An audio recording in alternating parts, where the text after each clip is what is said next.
اعوذ باللہ من الشیطان الرجیم، بسم اللہ الرحمن الرحیم۔ باب نمبر 9، کیا جنبی اپنے ہاتھ دھونے سے پہلے انہیں برتن میں ڈال سکتا ہے جبکہ جنابت کے علاوہ اس کے ہاتھ پر کوئی گندگی نہ ہو؟ حضرت ابن عمر رضی اللہ عنہما اور حضرت برا بن عازب رضی اللہ عنہما نے اپنے ہاتھ دھونے سے پہلے انہیں غسل کے پانی میں ڈالا تھا، پھر اس سے وضو کیا تھا۔ حضرت عبداللہ بن عمر اور حضرت ابن عباس رضی اللہ عنہم ان چھینٹوں میں کوئی مذائقہ خیال نہیں کرتے تھے جو غسل جنابت سے اڑتی ہیں۔ حدیث نمبر 261، حضرت عائشہ رضی اللہ عنہا سے روایت ہے، انہوں نے فرمایا میں اور نبی صلی اللہ علیہ وآلہ وسلم ایک ہی برتن سے غسل کرتے تھے جس میں ہمارے ہاتھ ایک دوسرے سے آگے پیچھے پڑتے تھے۔ حدیث نمبر 262، حضرت عائشہ رضی اللہ عنہا ہی سے روایت ہے کہ رسول اللہ صلی اللہ علیہ وآلہ وسلم جب غسل جنابت فرماتے تو پہلے اپنے ہاتھ دھوتے تھے۔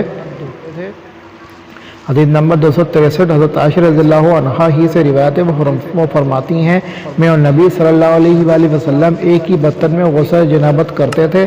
عبد الرحمن بن قاسم اپنے والد قاسم بن محمد بن ابی بکر کے واسطے سے بھی حضرت عائشہ رضی اللہ عنہا سے اسی طرح روایت کرتے ہیں۔ حدیث نمبر 264، حضرت انس رضی اللہ عنہ سے روایت ہے، انہوں نے فرمایا نبی صلی اللہ علیہ وآلہ وسلم اور آپ کی بیویوں میں سے کوئی بیوی ایک ہی برتن سے غسل کرتے تھے۔ اس روایت میں مسلم بن ابراہیم اور وہب بن جریر نے بواسطہ شعبہ یہ اضافہ بیان کیا ہے کہ وہ غسل جنابت کا ہوتا تھا۔ فائدہ، بہرحال امام بخاری رحمہ اللہ کا منشا یہ ہے کہ یہ تمام احادیث مطلق ہیں اور ان کا تعلق جنابت سے ہے۔ پانی لینے کی کوئی بھی صورت ہو، اگر ہاتھ پر کوئی ظاہری نجاست لگی ہوئی نہ ہو تو غسل سے قبل پانی یا برتن میں ہاتھ ڈالنے سے کوئی نقصان نہیں ہوتا۔ ہاں، اگر کوئی نجاست لگی ہو تو اسے غسل سے قبل ضرور دھو لینا چاہیے۔ اگر اسے دھوئے بغیر پانی یا برتن میں ہاتھ ڈال دیا تو اس سے پانی نجس ہو جائے گا۔ باب نمبر 10، غسل اور وضو کے درمیان فاصلہ کرنا۔ حضرت ابن عمر رضی اللہ عنہما سے منقول ہے کہ انہوں نے اپنے قدموں کو وضو کا پانی خشک ہو جانے کے بعد دھویا۔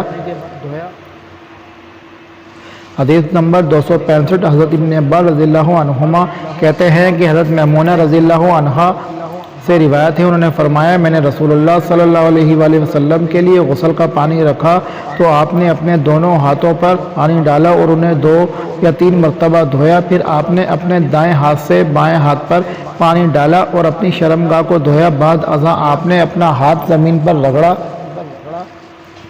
پھر کلی کی اور ناک میں پانی چڑھایا، پھر آپ نے اپنا چہرہ اور اپنے ہاتھوں کو دھویا، پھر اپنے سر کو 3 مرتبہ دھویا اور بدن پر پانی بہایا، پھر آپ اپنی جگہ سے ہٹ گئے اور دونوں پاؤں دھوئے۔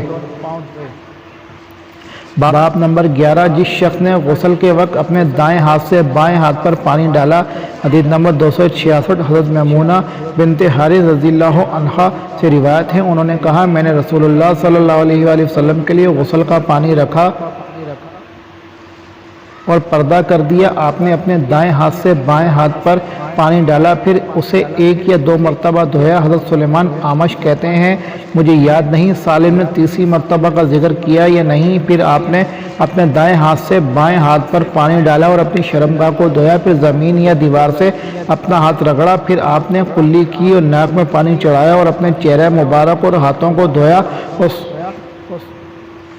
اور سر کو دھویا، پھر بدن پر پانی بہایا۔ اس کے بعد ایک طرف ہٹ کر اپنے دونوں پاؤں دھوئے۔ بعد ازاں میں نے ایک کپڑا دیا لیکن آپ نے اپنے ہاتھ سے اس طرح اشارہ فرمایا اور اس کے لینے کا ارادہ نہیں فرمایا۔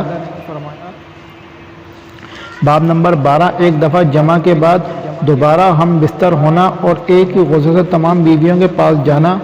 حدیث نمبر 267، حضرت ابراہیم بن محمد بن منتشر سے روایت ہے، وہ اپنے والد محمد بن منتشر سے بیان کرتے ہیں، انہوں نے کہا میں نے حضرت عائشہ رضی اللہ عنہا کے سامنے اس غسل احرام میں استعمال خوشبو کا ذکر کیا تو انہوں نے فرمایا اللہ تعالیٰ ابو عبد الرحمن ابن عمر پر رحم فرمائے، انہیں غلط فہمی ہوئی، میں نے رسول اللہ صلی اللہ علیہ وآلہ وسلم کو خوشبو لگائی۔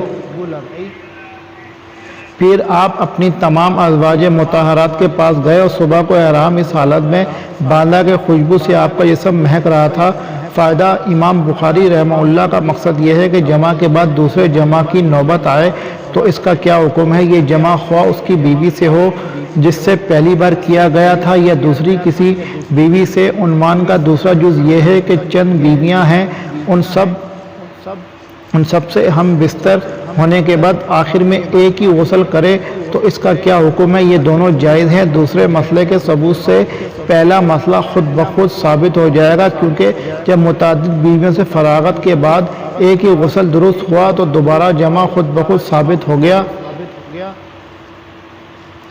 حدیث نمبر 268 حضرت انس رضی اللہ عنہ سے روایت ہے، انہوں نے فرمایا نبی صلی اللہ علیہ وآلہ وسلم دن اور رات کے ایک ہی وقت میں اپنی تمام ازواج مطہرات کے پاس گئے اور یہ 11 تھی۔ راوی نے کہا میں نے پوچھا کہ رسول اللہ صلی اللہ علیہ وآلہ وسلم اس کی طاقت رکھتے تھے؟ حضرت انس رضی اللہ عنہ نے فرمایا ہم آپس میں کہا کرتے تھے کہ آپ کو 30 مردوں کے برابر طاقت دی گئی ہے۔ سعید راوی نے قتادہ سے روایت کرتے ہوئے حضرت انس رضی اللہ عنہ سے یہ نقل کیا ہے کہ آپ کی نوازواج مطہرات تھیں۔ باب نمبر 13 مزی کا دھونا اور اس کے خروج سے وضو کا واجب ہونا۔ حدیث نمبر 269 حضرت علی رضی اللہ عنہ سے روایت ہے، انہوں نے فرمایا مجھے مزی بکثرت آتی تھی کیونکہ میرے گھر میں نبی صلی اللہ علیہ وآلہ وسلم کی صاحبزادی تھی، اس لیے میں نے ایک شخص سے کہا کہ وہ آپ سے اس کے متعلق سوال کرے۔ انہوں نے پوچھا تو آپ نے فرمایا وضو کر لو اور اپنے عضو مخصوص کو دھو لو۔ باب نمبر 14 جس نے خوشبو لگائی پھر غسل کیا تھا خوشبو کا اثر باقی رہا۔ حدیث نمبر 270 حضرت ابراہیم بن محمد بن منتشر سے روایت ہے، وہ اپنے والد محمد بن منتشر سے بیان کرتے ہیں، انہوں نے کہا میں نے حضرت عائشہ رضی اللہ عنہا سے پوچھا اور ان سے حضرت ابن عمر رضی اللہ عنہ کے اس قول کا بھی ذکر کیا کہ میں یہ بات گوارا نہیں کرتا کہ احرام باندھوں اور خوشبو میرے جسم سے بہک رہی ہو۔ اس پر حضرت عائشہ رضی اللہ عنہا نے فرمایا میں نے خود رسول اللہ صلی اللہ علیہ وآلہ وسلم کو خوشبو لگائی، پھر آپ اپنی تمام ازواج کے پاس گئے اور اس کے بعد احرام باندھا۔